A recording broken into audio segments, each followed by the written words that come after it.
The heavens should dash me a voice, so I may sing to praise my Maker. Also in Chemini. Well, my son says playtime is over.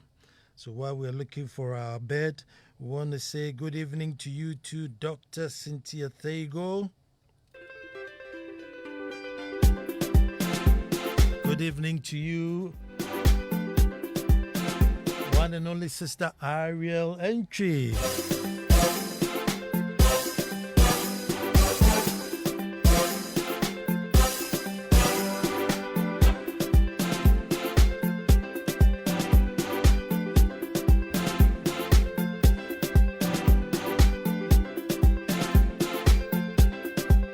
Good evening to you, Akuno Daka. Senior brother. Dr. Lawyer Martin Pebu. Good evening to you.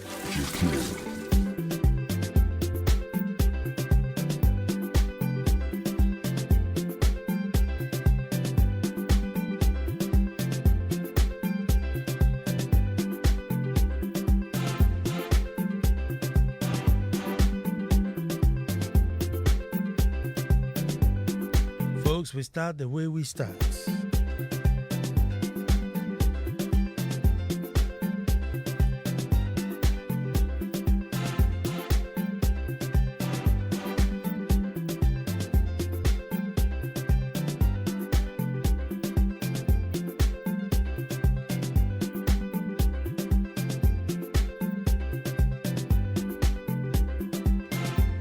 So we go. Folks, until the lions have their own historians, the tales of hunting would always glorify the hunter.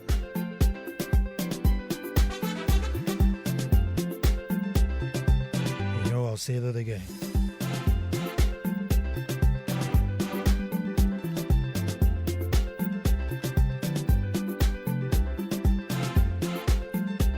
Folks, until the lions have their own historians, the tales of hunting would always glorify the hunter.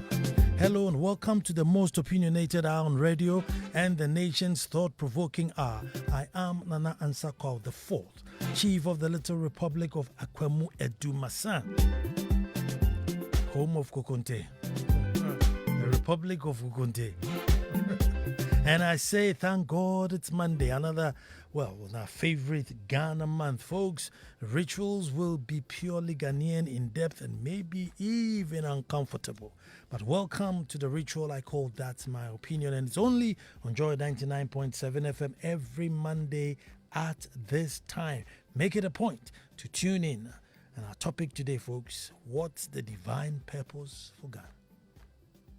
What's the divine purpose for Ghana?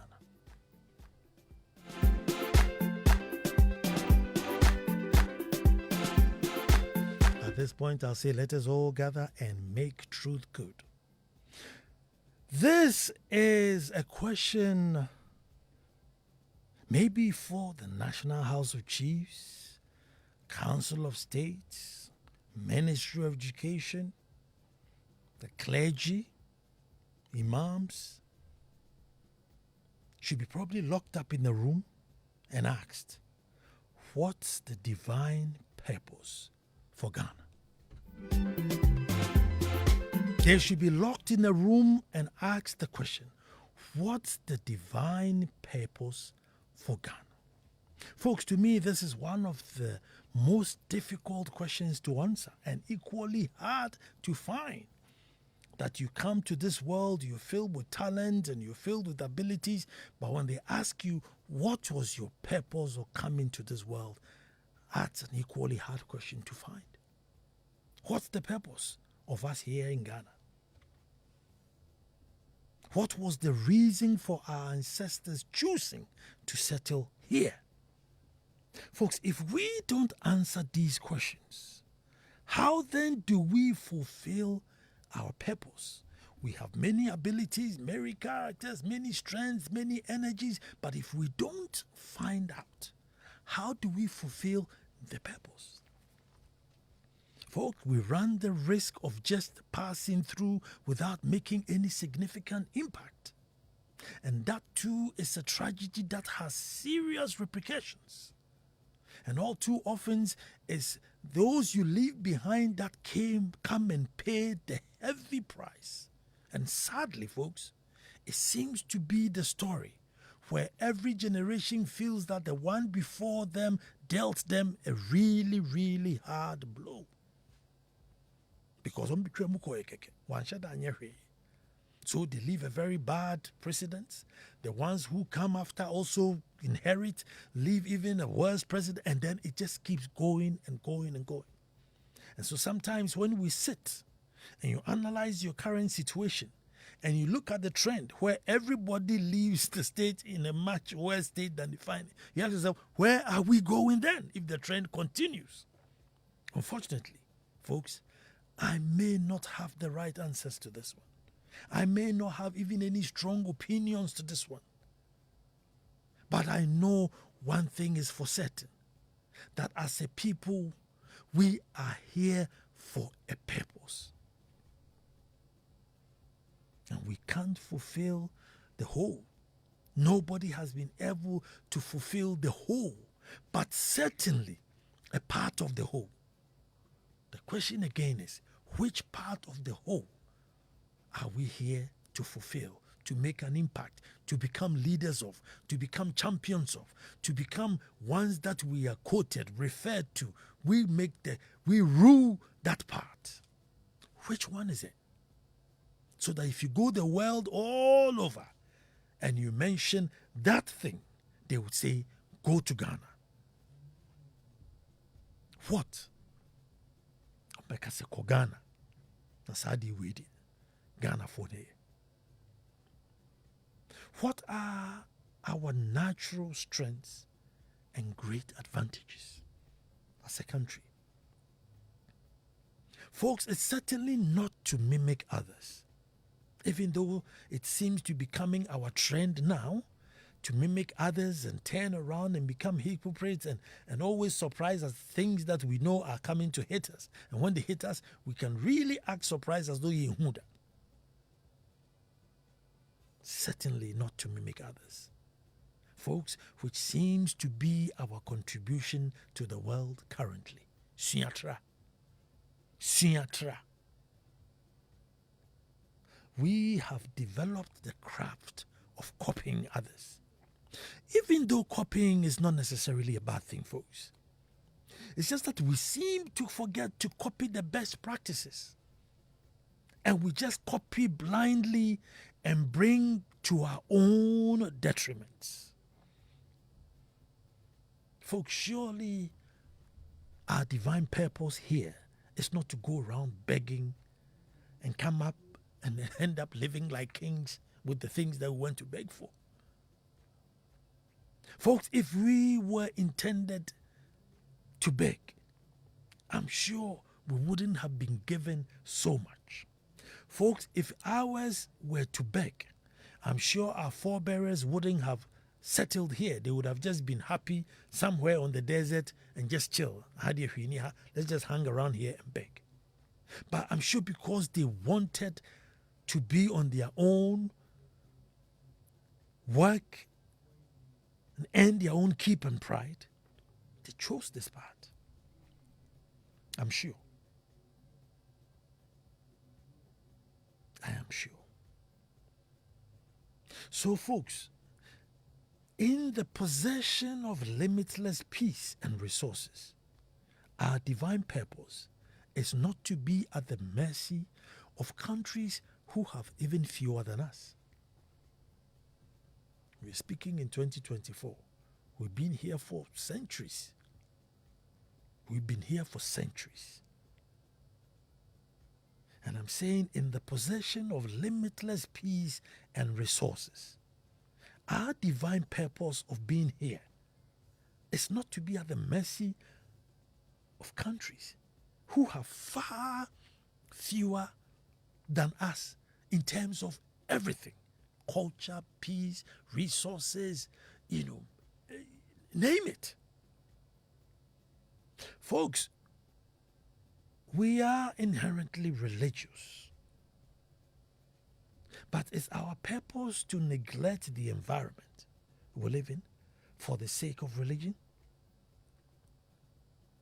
where our religion has no real impact in our character or our behavior towards a fellow brother. And I'll tell you this again. When my good uncle passed, Colonel of Ethiopia, so the church service was held at the Burma camp, Presby Methodist Church, and it's all very solemn and very precise, and the army, as usual, everything is timed, and trumpets and everything beautiful. Pick up the coffin, put it on the gun carriage, and horses, and all the bells and whistles, honor given a man. We are all in church. Oh, let us all rise and say a prayer. We rise. Let us all stand and sing. We stand. And after the church, we're supposed to go to a different place for the reception. Now, in the car park, folks, it took soldiers to come. Otherwise, nobody is prepared to give just 30 seconds for their brother to drive through the gate before them. Right from the church. Folks, right from the church, no one was prepared to just allow 20 seconds for the other one to drive so that they go. And I was thinking, what happened to them in church? We just came from church. We all stood up and prayed. We stood up and sang, and we came out and just, after you. Just simple, after you. Debbie. And so soldiers came and directed, and I was asking, so what impact is all our religion having on us and our behavior towards one another? But I must admit, folks, that we may be getting better. There were times that even if you were, you got your tonation wrong in speaking English, you were teased and laughed. I'm sure it's still there, but maybe not as much. I mean, your best because one cabrofu. Punished for speaking vernacular. Can you imagine? You are in Accra. You actually come from Accra. You speak Ga in a school in Accra. And you're caned, not by a white man, but another Ga teacher in the same school. That's how damaged we got. Even though, there may be a couple of schools still in that practice, I don't think it's as widespread as it was before. But that's how low, that's how damaged we got. I mean, folks, can you imagine a Chinese child, speaking Mandarin, and the teacher comes out and beat this child because the child spoke Mandarin? Think about it. A French child in school speaks French, and the teacher is so angry that beats the French child for speaking French. A Ga child in Accra in school speaks Ga ni abono. That's how damaged we got. But then what was our purpose? That's why I'm asking, what was our purpose? Was it just to come here to speak somebody else's language? Practice somebody else's culture? Mimic somebody else's traditions? We must really find out. At the moment, it looks like partisan politics and religion are in the lead. That's where our energies and our spirits and everything is solidly behind it. And I've said here 1,000 times that you can deny somebody potable water. Yeah, you can have a village or a town that don't have potable water. They are not going to get as angry as if you deny them the chance to vote. And even if you give them the chance to vote, they will not use that voting power to punish you because you didn't give them water. So you see, we seem to just have the energy for the religion and just politics. They are in the lead. And so let me ask, is that the reason why we were placed here? Or is that the reason why our forebears settled here? Just so that we can actually do partisan politics and practice our various religions. That's why I said I don't have the answers. I may not have an opinion. This is only a 12 can be. Is that why we were placed here? There must be a reason. We can't say like from when the wind blows, you're going anywhere. No, no. We must have a reason and a purpose to be here.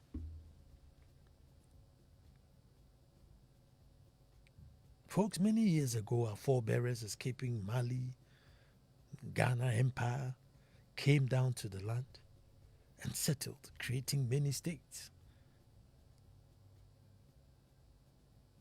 And here the cultural communities have survived, and through the test of time, they're still here. Many, many years ago, still here, still flourishing. But one thing is for certain, they did not choose just to settle. Oh, we are here, let's just settle. No, no, no, no. They had a reason. Be it commerce, farming, fishing, sometimes even security. Folks, so in going forward as a country, we must also find that spiritual reason and develop along those lines. For that is how nations who rule have made it. No matter how small you are as a nation, if you find your divine purpose, you will rule. You will become a leader in an aspect of this good life that we live in. And if one is to pause and look at us, blessed with a very rich culture, beautiful rich culture, if you bother to interrogate it, blessed with peace, blessed with harmony, blessed with nationalism, pure, unadulterated nationalism, blessed with fertile land, beautiful coast, blessed with a country where in the whole world we have the largest female entrepreneurs, the whole world. Women who own their own business, formal and informal, the whole world.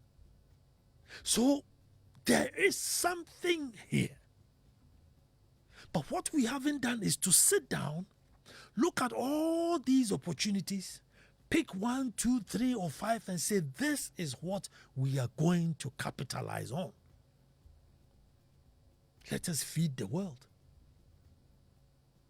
Let us feed the world. So take 2, 3 crops and say, as for these 2, 3 crops, wherever you are in the world, we will supply it. Folks, we have the coast. Those who are coastal experts in coastal economy should come up with something. Are we doing tourism? Are we doing fishing? Are we doing commerce? Whatever it is. But we must have a purpose which we should find why it is that we came here. Build upon it. And it will then be enshrined in every child that is born. That once you are born into this country, whatever the divine purpose is, you can find a part to it. You can find a part to it. Assuming we decided to go agric. You may not necessarily want to plant the corn, but you could be there turning the corn into chicken feed. You could be there learning how to make fertilizer that makes corn grow. You could be the transport owner that transports the corn. I mean, there are so many aspects. Once we find our purpose, everybody would find a way in which to plug into that purpose. But as we sit now, folks, it's like year in, year out, or 4 years in, 4 years out. We are just at the mercy of whatever is popular. But we need to move away from what is popular to what is real. And that's why I'm talking my first show of the Ghana month to find out what at all are we here to do. Just listening to public account, something, and there was a bill for 33 million Ghana cedis because there's a guy printing papers, and for every papers that he printed, it was like 60 cedis per paper or pamphlet, 60 Ghana cedis. Is our purpose here to be corrupt? Was our purpose here to just come and rip the nation apart? Because that also seems to be the narrative.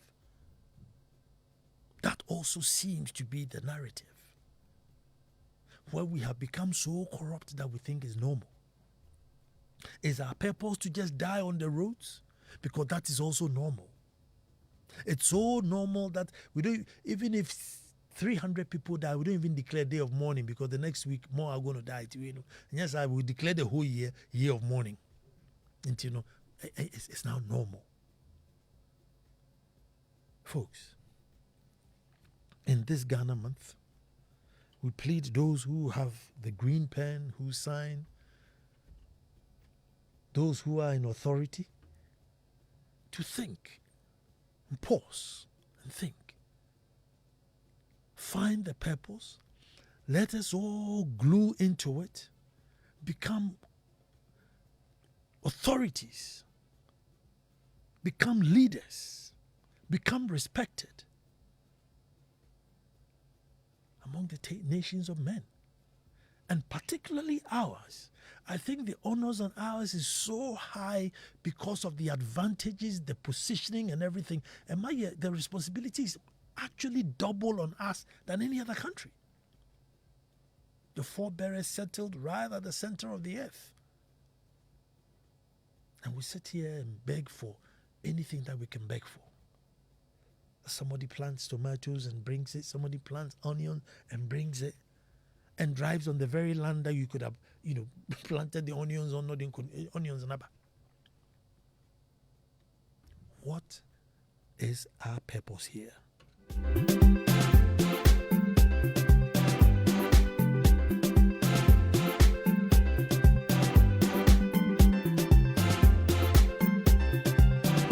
Zero 216-541. I know, you're expecting me to come and say, oh, this is our purpose, but this where do you see me? Where do you see me? Hello, who's talking to me? Hello, who's talking to me? Hello, good evening, Nana. Good evening, Shem. Yes, Nana. Let me hear you, my brother. What's our purpose here?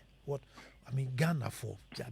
Being here. There must be a reason why our forebearers settled here. There must be a reason why God has given us all this. So what is our purpose here?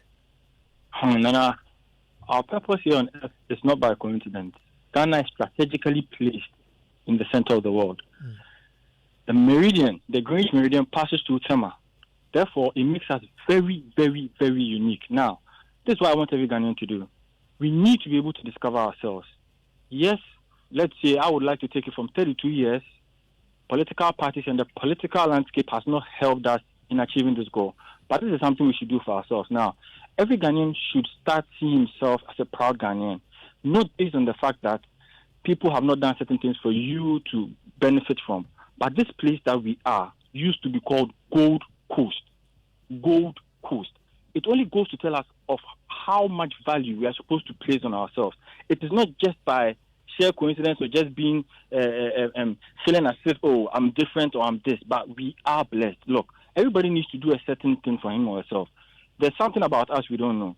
Some of us don't even know our life path number. Life path number goes to talk about the things you are supposed to do even for yourself. In that rediscovery of yourself, you would end up realizing that, wow, I have all these things and I'm here. I am not just placed in Ghana just to go become a slave or somebody in another person's country, but there are things I'm supposed to do in my country. Yes, the first point of call would be the political class because they are supposed to create that enabling environment, but they don't do it. So what we are supposed to do, the immediate future, is to create a great reset. And that great reset lies in the hands of us when it gets to elections. And then we take a step aside the two people who have been mediocre, myopic and misguided, and have left us into this ditch that we are. The moment we take that step now, we as Ghanaians are supposed to become the best versions of ourselves day in and day out. Don't intentionally go and litter and expect 2 million to come and clean up because they are being paid to clean up. Let us be those people, the count like on many a person Ghana, let us start doing it day in and day out by a little small deeds. Because everything else we have the land, we have the resources, we have everything. Therefore, when we take that step aside NPP and NDC and even give it to somebody who we might think, in quotes, cannot run the country will breathe. There's a theory I have. I say this. Ghana is a host. These two political parties, that is NPP and NDC, are parasites. They are bleeding. They are literally sucking the blood of Ghana. Now, the moment we push them to the side, right, the country can breathe. We can now create a new reset. We can now create that system where things might work in place and things will fall in place. And the average Ghanaian is now woke, but the average Ghanaian is shouting. We are craving for that attention. We are craving for that new opportunities, which are already here with us. But we need to be able to take that step, that bold step, coming elections and say, it's okay for these two. At least that needs to be the first point. At least, because if we don't do that, the same political class bring policies and it stifles growth. It cancels it. No matter how much of an entrepreneur you are, a government can go into office and just by one policy, they can destabilize the whole thing. Just look at what they did to the recent, how do you call it, the financial, the one they had to change people's bond, and just listen to it. Your own people, they invest in the government, and then you, the government, do this to them. So it's like, if we don't take that step, we keep on going in circles. Thank you very much. That was Shem, very passionate. Good evening to you, Papaya Owusu Ankoma, tuned in there. Thank you very much for tuning in. Hello, who's talking to me? Nana, good evening. Good evening. It's Samuel. Samuel, let me hear you. Nana, the purpose for which our forebears settled here has just been defeated by two things. Our current educational system, religion. Look, we've been impoverished in all spheres of our life because of these two things. So we have folk who come into leadership just to amass wealth to themselves and then neglect the vast population. Nana, if we don't change our attitude, Ghana will continue to sink. The people themselves must see it prudent to note that the country we see ourselves, Ghana, belongs to us, and we must take the challenge. We glorify mediocrity, and that is what we do. When our leaders are misbehaving, we tend to support them because the knowledge base of the average Ghanaian does not even tell him or her that, look, we've put you in leadership position and you are to serve us. You are to serve our interests and you are to build our nation. But always glorifying mediocrity. Nana, good evening. Good evening to you there. 0302216541. Hello, who's talking to me? Yeah, this is Benjamin from Adenta. Benjamin. Yeah. There must be a purpose. Well, we've never had a purpose. I think the very first settlers in this country never had a purpose. No, they wouldn't have just settled though. They would have settled because of either peace, maybe the land was good, maybe the sea had more. They wouldn't just say, "Oh, you do hayentna hakeke." No, they settled because of. You do hayentna. That is what I see. Oh no. They would have had the need which the place gave. That's why they would stay. No, I see it to the people who even escaped from hard work. If you look at our forefathers, they never liked hard work. They were here when slavery was perpetuated. They gave their sons out for peanuts, for schnapps, for mirror, and it's the same trajectory from that time till now. What do we do in this country?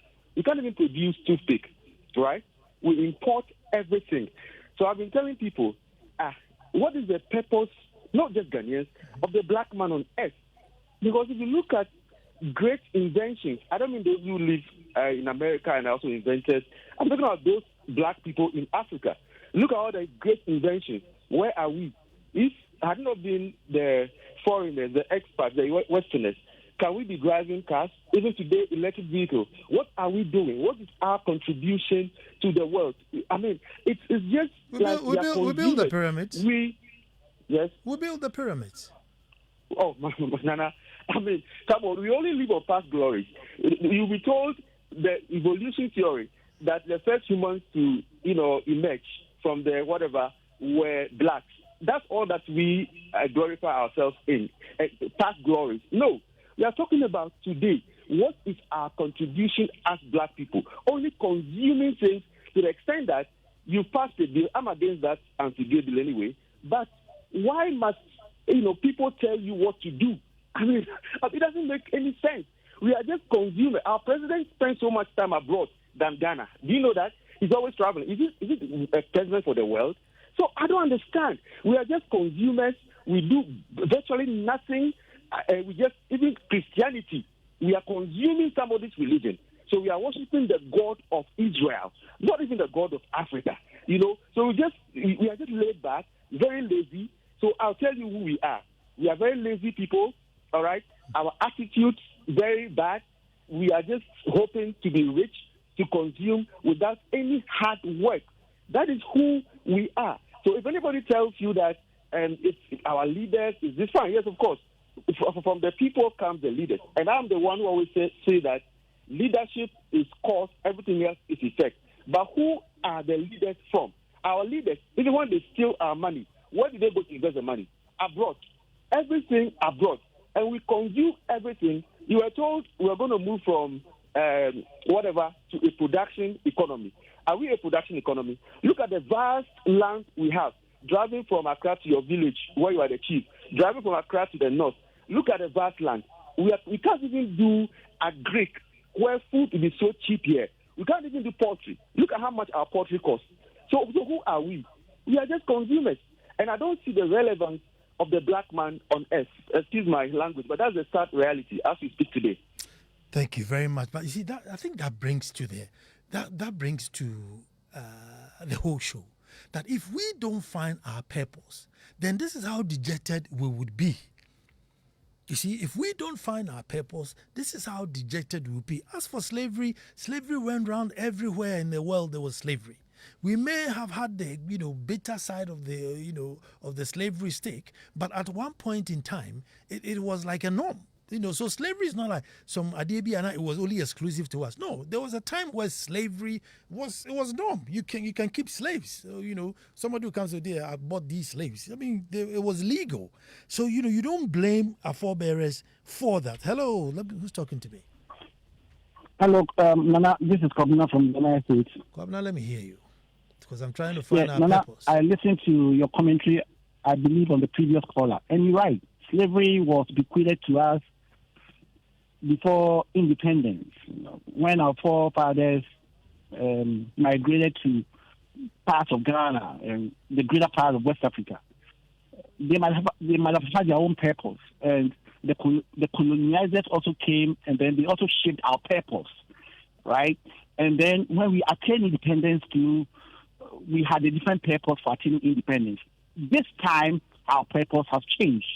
Our purpose is determined by us. Right? Individuals might have their own purposes, but as a nation, especially as a unitary nation, right? If we were a federal system, then we in blocks, different regions, can determine an own purpose, and it can be different from Accra's purpose.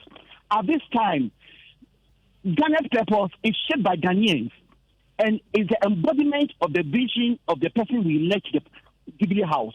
So if we don't elect the good person, the person with the right vision for Ghana, where we are going, where we want to take us to, then we might have a disjointed purpose. And it means we might not be able to get to where we are. And then the generations ahead of us will come and sit in your seat and ask, what is our purpose? How did it start?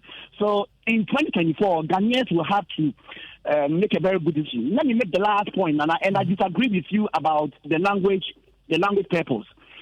Listen, at that time when we're going to the preparatory school, all our teachers wanted us to do was to be proficient in the English language. After all, After all, the textbook was written in English. Everything was written in English. So how do you speak? How are you not able to be proficient in the language that is used as an instruction in the classroom and in documents? And rather, you want to be proficient in the Ghanaian language. We can speak the Ghanaian languages in our homes. Parents should speak the Ghanaian languages with their kids at home. But when we come to school, where the instruction is in English, we have to speak English. Now, like I said, the purpose is defined by us. If we want to change our purpose and say we want to adopt Ghana as a national language, what prevents us? It's a democracy. What is Parliament they are doing? What are they doing? Why can't they enact a law and say, hey, now from now on we are changing everything into Ghana, our science documentation, everything, and let's be Ghana and let's be proficient in Ghana. Let's write our documents in Ghana. All our legal language of instruction will be in Ghana. Can we do that, Nana? Can we do that? Thank you very much. But I wasn't talking about changing language to any language.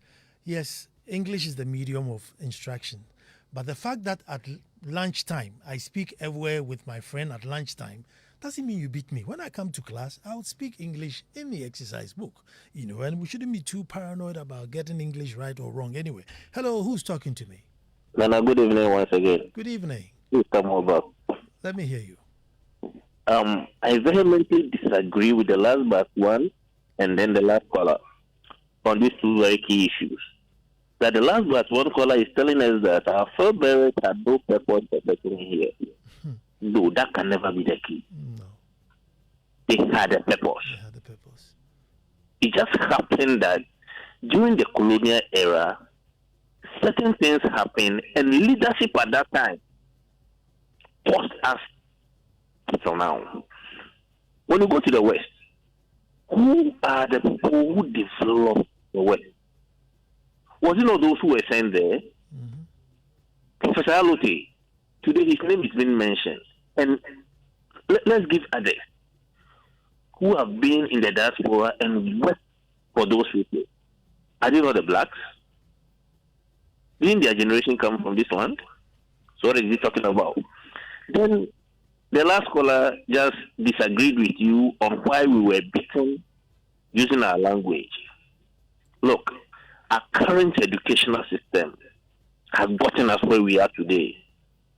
We've been brainwashed with whatever we've been given to, so we don't even see the good in us. That is what it is today. So our purpose for being here is lost because we've not been able to identify us. Nana, thank you. Thank you very much. Ajingo says, hi, Nana. Ajingo is Ajman Joseph Community 9. Hi, Nana. Dr. Kwame Nkrumah, our first president, had the vision to do something for the future. But now we are living, thinking about wealth for ourselves, not thinking about the future of our children.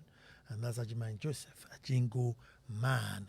I want to say welcome to the show. And that's Nana Kunedu Yadom Kumenin, who's there, Kona Hene. And I'll tell you something about Kona Hene in a minute.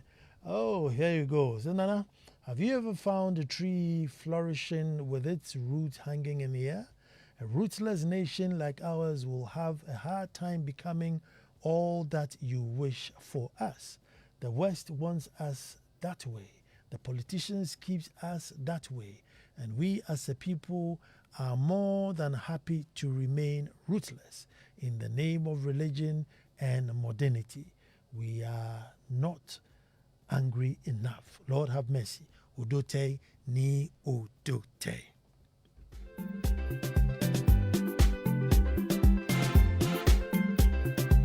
Every time people settled on a land, every time, you don't just move and find a barren land and say, oh, I'm settling here. No. No. You go there and maybe the land was rich and so you could do agriculture. Maybe there was rivers there that was rich in fish and so you stay. And sometimes it was even security. You were harbored between a hill and a river, so you knew if you settled there and there were enemies coming, you could protect yourself. Yes, sometimes people even settle because of peace. And I'm saying if you find that thing and continue along those trajectory, you will become world leader. Hello, who's talking to me? Imoro Alasan, calling from Tamale. Let me hear you, my brother. Yes, I agree with the caller who said we don't have a purpose in Ghana. Okay. I agree with him solidly. The reason is that Ghana. Okay, hold on. Hold on. Let me. So, I mean, what should I want to find out? What should we can't say we are purposeless. I mean, there was a purpose. Maybe we have deviated from the purpose. But what could be our purpose, my brother? Good. When you say there is a purpose, it looks like we have a collective agreement to come and settle here to do something.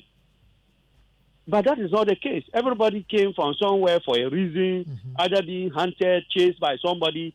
We came and were sitting down. Everybody was minding his own business until somebody came and gathered us and said, okay, we are a colony. Good. We are a country. Now, from that time till now, which has been quite, 1845 till now, there must be something that cuts across. There must be something that cuts across that collectively as a people we could do. Feed the world, give the world peace, display culture. I don't know. Good. In that case, we'll say our purpose is great looters, great corruption people. I mean, we are just lazy. We don't have the heart to work for the common benefit for everybody. And it's going to be like that until the end of the world. Nobody can change us. Nothing can happen because everybody has taken an entrenched position to do the wrong thing. At least, I can say that about 80% of the population are ready to do the wrong thing. And the 20%, they are just less than the number who can influence the 80 to win them. So it's going to be difficult because the majority are on the wrong side. The minority are on the right side. And their number is too small to influence the greater number. So you see that we nest ourselves from any angle into all the political parties only to come and do the wrong thing. So whichever leader we get, who is coming to choose leaders to support him, champion any development, is going to have lesser than the number who will share his vision and be ready to do the right thing. For example, if a president is having the vision, the good leadership, like Nkrumah, and about 80% of his ministers are not ready to share his vision. He can be everywhere. He must point a DC. He must point a minister. He can be there. And if the minister or the DC is ready to create loot and share, he has to defend him because he doesn't want the opposition to let him look bad. We have said it. Your government is bad. So he himself will know that these my people are not ready to help me. So let me help them to destroy the country because there is often a saying that if you cannot beat them, what do? You join them. This one is from Frederick from Pombafi. Nana, a thought-provoking conversation indeed. The way things are, if we don't change the constitution and empower the NDPC to come up with a national plan which is binding on any political party that comes into government, we shall be going round and round. One nauseating article in the constitution is the appointing authority of the president. Frederick from Pombafi, OEBS states.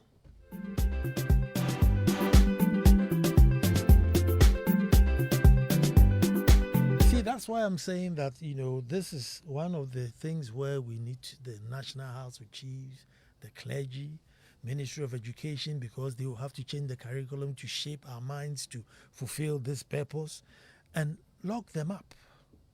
Folks, Council of State, lock them up. For this one, I don't mind.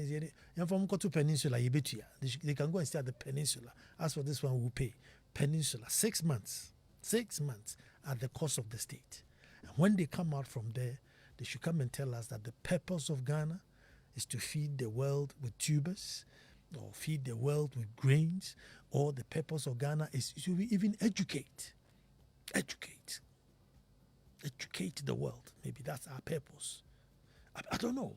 Heal the world. We have so much medicinal plants around. Maybe our purpose was to heal the world. Something, find something. And once that thing is set, we will all find an angle to plug into it. But as it is now, you can hear from people so dejected. So, say you cry, you from us saying kwa. But I want to say happy 10th anniversary to Corner Hene. And this weekend was my first time in Corner, and I had a blast. Nana Kunedu Yadom Kumenin the 4th. Happy 10th anniversary to you. And he has a catfish farm, right? So we were literally sat on the catfish farm. My God, we're pulling out dolphins. And I thank you for that hospitality. It was really, really wonderful. To you, Okukrubo, Kwesi Ajima, you were there. Saberima and Sansa Sroku, you were there. Obapa Ajua Window. Konahima herself was there.